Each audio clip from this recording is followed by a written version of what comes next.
역사 좀 여러분과 살펴보도록 하겠습니다. 지난번에 에스라, 느헤미야를 쭉 했었는데, 에스라와 느헤미야는 포로로 끌려갔다가 바벨론에서 다시 귀환한 이스라엘 백성들의 재건에 대한 이야기들을 해드렸습니다. 그래서 에스라는 이제 1차 그 스룹바벨을 통해 1차 귀환을 백성들과 한 5만여 명이 귀환을 해서 이제 성전을 재건을 합니다. 자, 그리고 한 7, 80년 지난 뒤에 이 에스라, 학사 에스라가 이제 또 같이 이제 백성들과 함께 2차 귀환을 해서 성도들의 마음을 개혁하는 마음의 개혁을 일으킵니다. 자, 그리고 이제 이 느헤미야로 넘어가면 이제 느헤미야가 소식을 듣게 되죠. 성전은 재건이 되었는데 이 성벽이 없어서 이스라엘 백성들이 고난을 겪고 성문이 소화되고 불에 타고, 그래서 이스라엘 백성들이 참 어려운 삶을 산다는 소식을 듣고 이 느헤미야가 왕에게 요청을 해서 왕의 허락을 받고 이제 일단의 무리들과 3차 귀환을 해요. 그래서 무엇을 하게 되냐면 이제 성벽을 짓게 됩니다. 자, 그래서 다시 이스라엘이 이제 재건되고 회복되어지는 이야기들이에요. 그러니까 이 포로기에서 돌아온 백성들의 이야기가 에스라, 느헤미야라면, 오늘 이 에스더는 그 포로기 가운데 있었던 이스라엘 백성들에 대한 이야기죠. 그러니까 포로 가운데 있었던 처음에는 이스라엘 백성들이 바벨론에 의해서 끌려갔어요. 그런데 이 바벨론이 누구에게 멸망을 당했냐면 페르시아에게 멸망을 당해요. 그것을 이제 성경에서는 바사라고 얘기하는데 이 페르시아에 멸망을 당한단 말이죠. 우리 페르시아의 지배하에 있었어요. 그러면 이 아하수에로 왕은 이 페르시아의 네 번째 왕이에요. 이 페르시아의 네 번째 왕. 그러니까 이 시대가 언제였냐면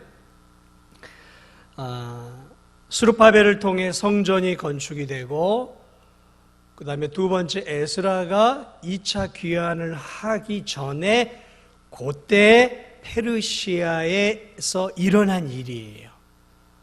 우리가 역사적으로 보면, 그러니까 2차 귀환을 하기 전 고간에 이 페르시아 수산궁, 수산궁이 이제 페르시아의 수도란 말이죠. 이 수산궁 안에서 이 네 번째 페르시아 왕이었던 아하수에로 왕이거든요. 졸릴 때는 어려운 발음을 한번 해보셔야 돼요. 한번 따라하겠습니다. 아하수에로. 어렵죠? 저도 할 때마다 막 혀가 이렇게 꼬이고 이렇게 마비 증상이 오는데, 수에로, 아하수에로 왕 때, 그러니까 1차 귀환과 2차 귀환 사이에 페르시아 수산궁 안에서 일어난 사건이에요. 그러니까 포로로 잡혀있는 이스라엘 백성들 안에 일어난 이야기죠. 자, 이 에스더 이야기는 지금도 이스라엘 백성들이 지키고 있는 절기가 있어요. 우리가 잘 알고 있는 유월절, 오순절, 초막절, 이 3대 절기죠. 이 절기 외에 또 이스라엘 백성들이 지금도 지키고 있는 절기가 있는데, 그 절기가 뭐냐면 부림절이에요. 부림절. 이 부림절이 뭐냐면 이 에스더서에서 나온 그 사건을 통해 그들이 구원을 얻게 돼요. 그래서 그 구원에 감사해서 하나님께 절기를 지키는데, 그 절기가 지금도 지켜요. 부림절이라는 절기를 지켜요. 그래서 이 에스더서를 통해서 부림절이 무엇인가를 알 수 있는 것이죠. 그 역사적 사건을 여기서 이제 기록해 놓고 있습니다. 자, 성경을 좀 읽어보신 분들은 이 에스더라는 사건을 여러분들은 대략 다 아실 겁니다. 자, 그러나 조금 더 여러분들과 함께 쉽게 좀 더 설명을 하면, 자, 이 에스더가 한 1장에서 10장으로 되어 있는데, 이제 역사적인 재미있는 이야기예요. 이 이야기는 주말 드라마 16부작으로 만들면 대박을 칠 수 있는 스토리예요. 아주 반전의 반전을 거듭하는 정말 재미있는 스토리예요. 물론 그 안에 하나님의 역사가 있지만 이 겉으로 드러나는 것에는 하나님의 역사가 보이지 않아요. 그러나 그 역사 속에서 일하시는 하나님의 손길을 우리는 이 에스더서를 통해 보게 되는데, 자, 1장의 내용은 무슨 내용이냐면, 이 아하수에로 왕에게 왕비가 있었는데 그 왕비의 이름이 와스디예요. 와스디. 근데 이 와스디라는 왕비가 있었는데, 이 아하수에로 왕이 굉장히 이제 크게 나라를 확대해 갔단 말이죠. 127도를 다스리는 거대한 제국의 왕이었단 말이에요. 그래서 이 사람이 뭘 했냐면 자신의 그 부와 명예와 권세의 혁혁함을 드러내기 위해서 큰 잔치를 베풀고 이제 아마 술도 듬뿍 취했겠죠. 그래, 자신의 왕비가 예쁘니까 이 왕비를 내가 백성들에게 보여주고자 싶다. 그래서 이제 왕비에게 단정하게 옷을 입고 백성들 앞에 좀 나와서 당신의 미모를 좀 뽐내주시오 하고 전가를 보냈는데, 이 와스디 왕비가 이 왕의 명령을 거절해요. 왜 거절을 하는지 정확한 이유를 우리가 이제 알 수는 없지만, 어쨌든 많은 백성들 앞에 서는 것들을 수치스럽게 생각을 해요. 그래, 왕의 명령을 이 왕비가 거절함으로 결국은 이 1장에서 왕의 아내였던 이 와스리가 왕비에서 패해져 버려요. 자, 그래서 2장으로 넘어가면 이제 백성들 이제 새로운 왕비를, 이제 아하수에로 왕의 새 왕비를 뽑아요. 그래서 신하들이 전국 각지에서 아름답다고 하는 처녀들을 이제 모으기 시작합니다. 키는 1m 몇 센치, 허리는 26인치, 몸무게는 50kg 이하, 스튜디오스 뽑을 때 어떤 그런 조건이 있죠? 그런 나름의 이렇게 이제 이 왕비가 되려고 하니까 스튜디오스하고 비할 수 있겠습니까? 아주 이제 그런 이제 족보라든지 나름 이런 것들을 다 해서 이제 사람들을 모아요. 그때 누가 그 왕비의 지원을 하게 되냐면, 이 왕궁에서 말단 직원이었던 이 모르드게라고 하는 이 사람의 사촌 여동생이에요. 사촌 여동생이었던 에스더죠. 이 에스더를 이 왕비에 지원하도록 이제 추천을 합니다. 왜냐하면 이 모르드게가 나이가 좀 훨씬 많았던 것 같아요. 그래서 이 에스더는 부모가 없었던 것 같아요. 죽었던 것 같아요. 그래서 사촌 오빠의 밑에서 이렇게 커왔던 것 같아요. 그래, 사촌 오빠를 이제 그 아버지와 같은 위치로 생각을 했고, 아버지의 같은 명령에 순종을 하고 이제 왕비의 그런 자격 그 이제 조건을 이제 준비하면서 이제 왕비 테스트에 이제 입문을 하게 되죠. 그러면서 드디어 수많은 여인들을 다 제끼고 이 누구죠? 에스더가 마침내 2장에서 왕비가 되어지는, 에스더는 유대인이죠. 모르드게도 유대인이었고, 유대인 왕비가, 페르시아의 왕비가 세워지게 됩니다. 자, 그런데 그 2장으로 가면 이 왕궁에서 이제 낮은 직급에 있던 이 모르드게, 왕궁문을 지키는 그러한 낮은 직급에 있던 모르드게가 왕을 암살하려고 하는 음모를 듣게 되고, 그것을 왕비 에스더에게 알려주면서 에스더가 왕을 살려냅니다. 자, 3장으로 넘어가면 이제 이 아하수에로 왕의 2인자로 누가 서게 되냐면 하만이 서게 됩니다. 근데 이 하만은 아각 사람이에요. 이 아각이 누구냐면 이스라엘과는 원수지간의 민족이었단 말이죠. 자, 그런데 이 하만이 나라의 2인자가 돼요. 자, 그래서 이 하만은 절대적인 권력을 왕에게로부터 부여를 받게 됩니다. 그런데 모든 그 왕궁의 신하들이 하만에게 절을 합니다.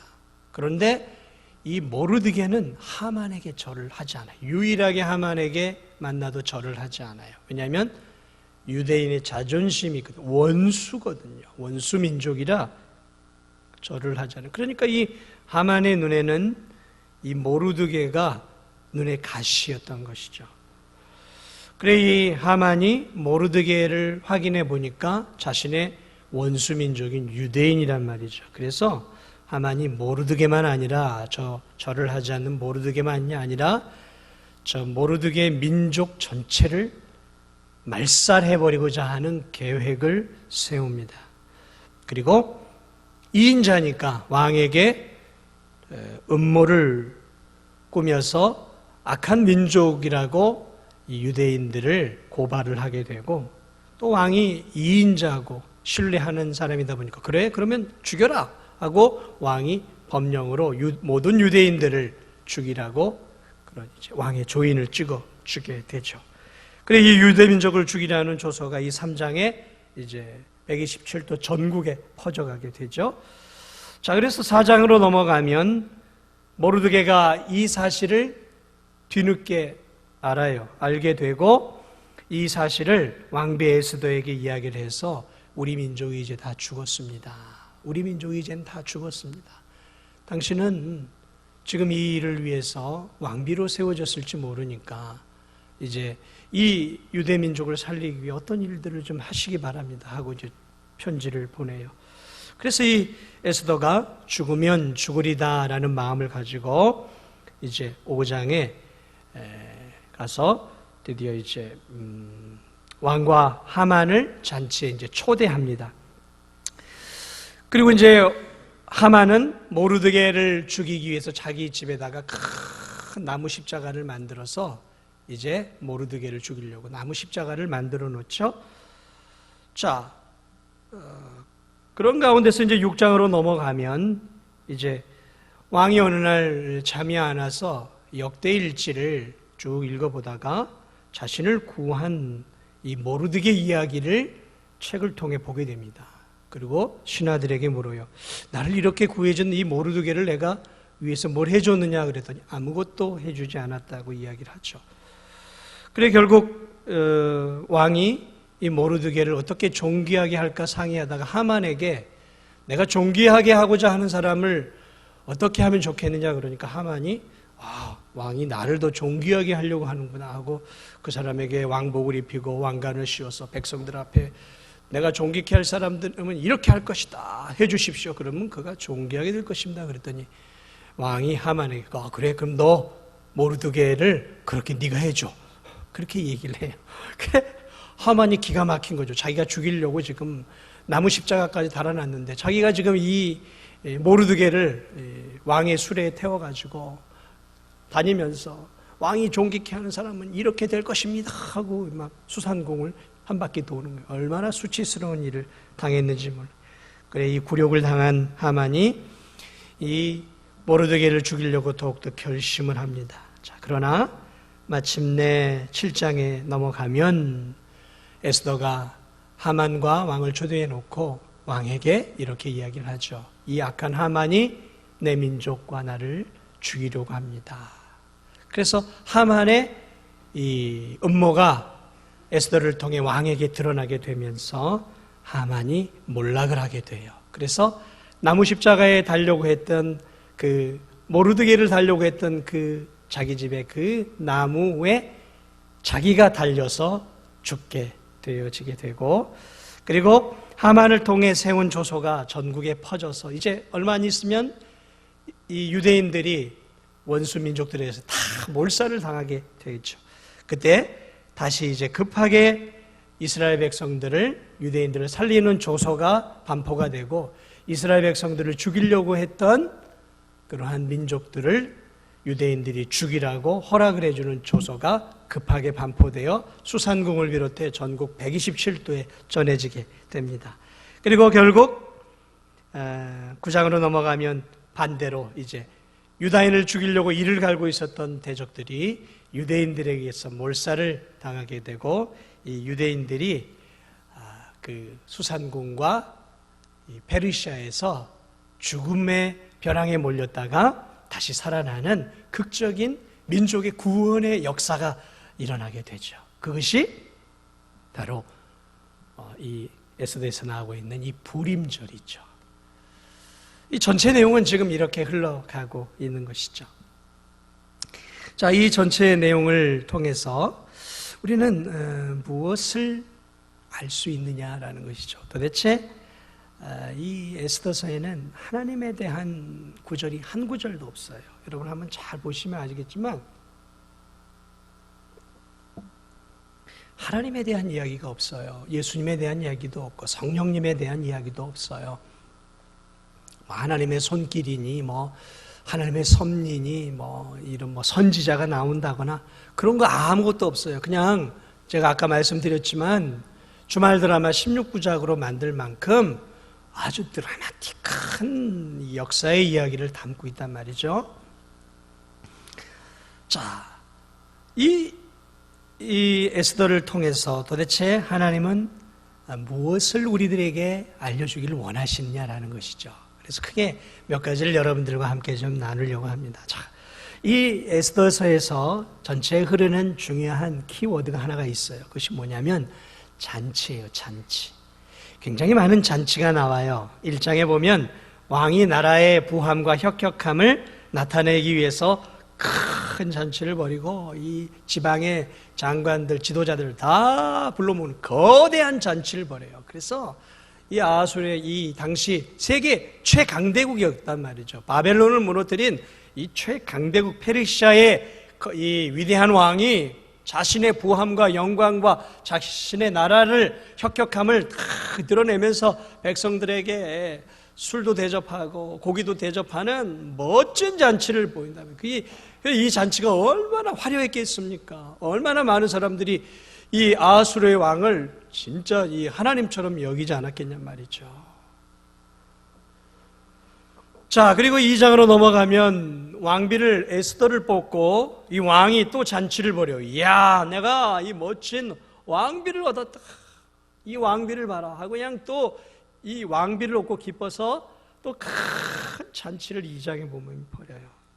완전히 이 아수르의 세상이에요. 놀자판입니다. 자, 그리고 5장으로 넘어가면 에스더가 왕과 하만을 위해 잔치를 베풉니다. 그 잔치는 에스더가 왕에게 자신이 해야 할 말을 하기 위해 두 번의 잔치를 6절과 7장 1절에서 이렇게 두 번 잔치를 베풀죠. 그렇게 잔치가 일어나요. 그리고 이 두 번째 잔치를 베푸는 가운데서 하만이 원수임을 드러내게 되죠. 자, 그리고 결국 이제 8장 17절로 가면 전세가 역전이 돼요. 유다 민족이 원수들에 의해 몰살을 당할 위기에서 유다 사람이 건짐을 받고 원수를 물리치게 되면서 8장 17절에 잔치를 벌여요. 그리고 9장 17, 18절에 보면 아달 14일에 전국에서 또 잔치를 베풀고 수산에서 15일에 또 잔치를 베풀면서 이 에스더는 잔치로 시작해서 잔치로 중간을 장악하고 그리고 마지막에 또 잔치로 끝나는 대단히 재미있는 구조를 갖고 있단 말이죠. 자, 그런데 놀라운 것은 이 잔치, 크게 세 가지의 잔치를 통해서 이 에스더서의 역사가 운명이 바뀌어지는, 유대민족의 운명이 바뀌어지고 역사가 바뀌어지는 세 가지 잔치인 거예요. 자, 첫 번째 잔치를 보세요. 이 첫 번째 잔치는 페르시아 당대 최강대국의 이 왕이 자신의 탐욕스러운 것들을 자랑하고 자신이 이 위대한 왕국의 왕임을 자신을 드러내는 잔치예요. 자신을 드러내는 잔치였단 말이죠. 여러분, 오늘 이 세상을 보세요. 믿지 않는 사람들이 얼마나 큰 자리들을 차지하고 있습니까? 혁혁한 공을 세운 사람들이 얼마나 많아요. 그래, 이 세상 곳곳에 하나님을 믿지 않는 세상 사람들이 권력을 잡고 있단 말이죠. 막 권력을 잡고 세상을 흔들고 있단 말이죠. 내가 다스리고 있단 말이에요. 그러므로 우리가 이 세상을 바라보면 때때로 그런 생각들을 하게 돼요. 정말 하나님이 세상을 통치하고 있는 것인가? 저 세상 사람들이 잔치를 벌이듯 자신들을 드러내고 자신들의 권력을 사용하고 자신의 명예를 높이고 자신의 나라를 확대해가는 저 이 모습들, 마치 이 아하수에르 왕이 자신의 혁혁함을 드러내듯 이 세상 사람들의 판이에요. 오늘 이 세상 사람들의 판이란 말이죠. 그런데 그 가운데 어떤 잔치가 또 벌어지게 되냐면 왕후 에스더가 이제 이 자신의 백성들을 살리기 위한 하나의 잔치를 벌이게 되어지죠. 그리고 그 잔치를 통해서 이제 나중에 어떤 잔치가 벌어지게 되냐면 이 하만이라는 이스라엘 유대인들을 죽이고 또 이 세상을 장악하고 있었던 이 하만과 같은 이스라엘 백성들을 괴롭히고 있었던 이 악한 사람들이 무너지고 이제 하나님의 나라가, 하나님의 백성들이 죽음과 같았던 곳에서 다시 살아나서 원래의 위치를 차지하고 원래의 질로 회복하고 그리고 큰 잔치를 벌이는 그러한 구조로, 다시 말하면 세상의 잔치가 무너져가고 이제 하나님의 백성들이 큰 잔치를 벌이는, 승리의 잔치를 벌이는 것으로 이 잔치가 막을 내린다는 것이죠. 이것은 앞으로 이 세상의 마지막 때가 어떻게 될지를 우리에게 보여주는 거예요. 지금은 세상 사람들 세상이에요. 그들이 마치 잔치를 벌이는 것처럼 모든 것들을 잡고 흔들고 있어요. 그리스도인들이 때때로 힘을 잃어요. 연약해져요. 그 사회 속에서 자신의 신앙을 지키기도 때로는 버겁고 힘들고 때로는 핍박과 시련 속에서 소멸될 것 같은 어려움들을 역사 속에서 많이 겪습니다. 그러나 여러분, 그 어려움과 고통 속에서 소멸되어질 것 같고 사라져버릴 것 같고 위기 가운데 처했던 역사 속에 그 하나님의 백성들이 사라졌습니까? 사라지지 않았어요. 꺼져가는 불과 같은 때도 있었어요. 꺼져가는 심지와 같을 때도 있었어요. 다 타버려서 이제 죄와 같은 그런 상황 속에 처했을 때도 있었어요. 그런데 하나님의 백성들은 결국 죽지 않습니다. 결국 살아서 계속해서 역사를 이어왔고 점점 세워져 가서 언제요? 마침내 예수 그리스도가 오시게 되면 십자가의 사건을 통해 이제 반전이 일어난 것이죠. 십자가의 사건을 통해 반전이 일어났고 그리고 이제 마지막 예수 그리스도가 재림을 하셔서 마지막 심판 때가 되면 이제 하나님을 거역했던 그 모든 사람들, 이 땅에서 잔치를 벌이며 자신의 혁혁함을 드러냈던 그 모든 사람들이 하나님의 심판대 앞에서 부르르 떨며 하나님의 진노와 마지막 멸망의 심판을 당하게 되지만 그리스도인들은 이제 어린 양의 혼인잔치에 참여하게 되어서 예수 그리스도와 함께 영원한 저 천국에서 영원한 잔치를 벌이는 승리의 삶을 살게 될 것을 이 에스더서는 우리에게 보여주고 있다는 것이죠. 그러므로 이 에스더서는 하나님에 대해 한마디 언급도 없지만 왜 이 책이 성경에 기록되었는가라는 것들을 우리는 이 전체적인 사건의 맥락 속에서 알 수 있는 것이죠. 그렇습니다. 이 불임절, 유대인들이 지금도 지키고 있는 이 불임절은 오늘 이 땅에서 죄를 짓고 세상의 권력을 장악하고 하나님 없이 잘 먹고 잘 사는 사람들, 지금은 흥황하고 성공하고 하나님이 어디 있어 하면서 이 땅의 모든 권력을 휘두르는 그들이 지금은 세상을 장악한 것처럼 보입니다. 그리고 하나님의 백성들은 고난을 당하고 시련을 당합니다. 그러나 마지막 하나님의 심판이 찾아오면 그때 비로소 그리스도인은 영광의 면류관을 얻게 되고 하나님 앞에 영광스러운 존재가 되어서 우리 그리스도인들이 저 영원한 천국의 잔치에 초대받아 하나님과 함께 승리의 기쁨의 축배를 드는 아름다운 때가 우리들에게 찾아온다라는 것이죠. 여러분, 그것이 기독교의 미래예요. 그것이 기독교의 궁극적 승리라는 것이죠. 그것을 에스더서가 우리에게 잘 보여주고 있는 거예요. 다시 말하면 대반전의 때가 온다라는 것이죠. 이 드라마에서도 드라마가 재미있는 이유가 뭐냐면 영화가 재미있는 영화가 드라마나 영화의 가장 재미있는 요소는 뭐냐면 반전이에요. 반전. 극적 반전이죠. 그게 우리 그리스도인들에게 앞으로 일어날 거라는 거죠. 그러나 지금은 아니에요. 지금은 아닙니다. 그러한 대반전의 때는 아직 시간이 남아 있어요. 어쩌면 우리는 이 에스더서의 이 고난을 당하고 하만의 위협 속에서 벌벌 떨고 있는 이 유대인들과 같이 오늘 우리는 아직도 그 날을 기다리면서 조용히 우리의 믿음을 지키고 복음을 전해야 하는 지금 그때예요, 지금은. 그러나 우리는 늘 그 날을 기다려야 하는 것이죠.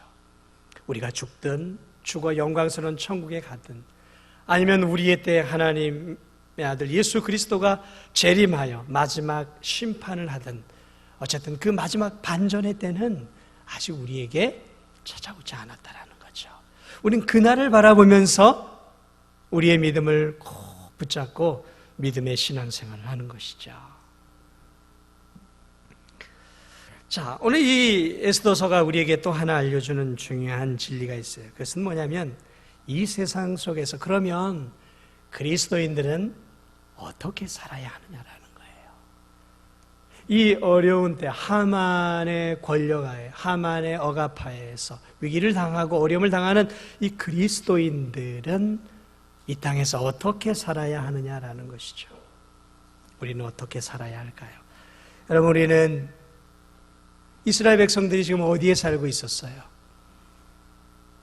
페르시아라는 나라 속에서 포로로 잡혀 끌려가 살고 있었단 말이죠. 여러분, 이 세상은 마귀가 공중의 권세 잡은 자가 지금 장악을 하고 있어요. 우린 부단하게 싸우고 있는 것이죠, 영적으로. 마귀가 장악을 하고 있어요. 우리는 이 땅을 살아가는 동안에 참 버거운 삶을 살아가요. 여러분이 이 세상 속에서 여러분 드라마를 보세요, 영화를 보세요, TV를 보세요.